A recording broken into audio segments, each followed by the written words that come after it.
بسم اللہ الرحمن الرحیم نحمدہ ونصلی علی رسولہ الکریم۔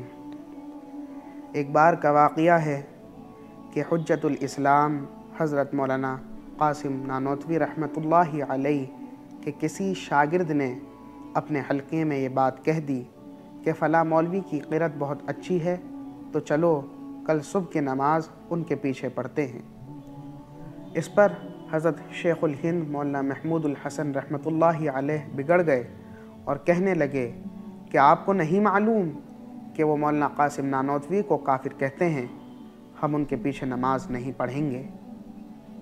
مولانا قاسم نانوتوی کو جب اس بات کا علم ہوا تو آپ صبح اپنے تلامذہ کو لے کر اسی مسجد میں جا پہنچے اور ان امام کے پیچھے نماز ادا کری جو مولانا قاسم کی تکفیر کرتے تھے۔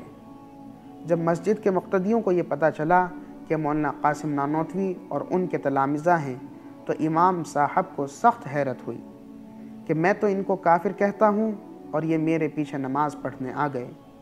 امام صاحب خود مولانا کے پاس گئے اور کہا کہ میں تو آپ کی تکفیر کرتا تھا اور میں آج شرمندہ ہوں کہ آپ میرے پیچھے نماز پڑھیں، حالانکہ میں نے آپ کو کافر کہا۔ اس پر مولانا قاسم نانوتوی رحمۃ اللہ علیہ نے جواباً کہا کہ میرے دل میں آپ کی قوت ایمانی کی قدر ہے، میری نگاہ میں آپ کی اور زیادہ عزت بڑھ گئی مجھے کافر کہنے کی وجہ سے، کیونکہ آپ کو یہ روایت پہنچی کہ میں حضور اکرم صلی اللہ علیہ وسلم کی توہین کرتا ہوں۔ آپ کی غیرت ایمانی سے یہی تقاضا تھا کہ آپ مجھے کافر کہتے۔ ہاں، البتہ شکایت اتنی ہے کہ وہ روایت غلط پہنچی، آپ کو روایت کی تحقیق کر لینی چاہیے تھی کہ میں نے توہین کی بھی ہے یا نہیں۔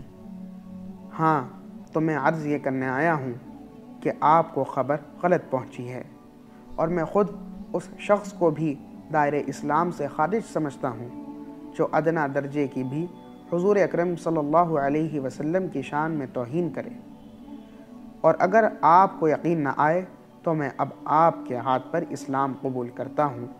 اشہد ان لا الہ الا اللہ و اشہد ان محمدا عبدہ و رسولہ۔ سامعین اکرام، ہمیں اس واقعے سے اختلاف کے آداب سیکھنے چاہیے۔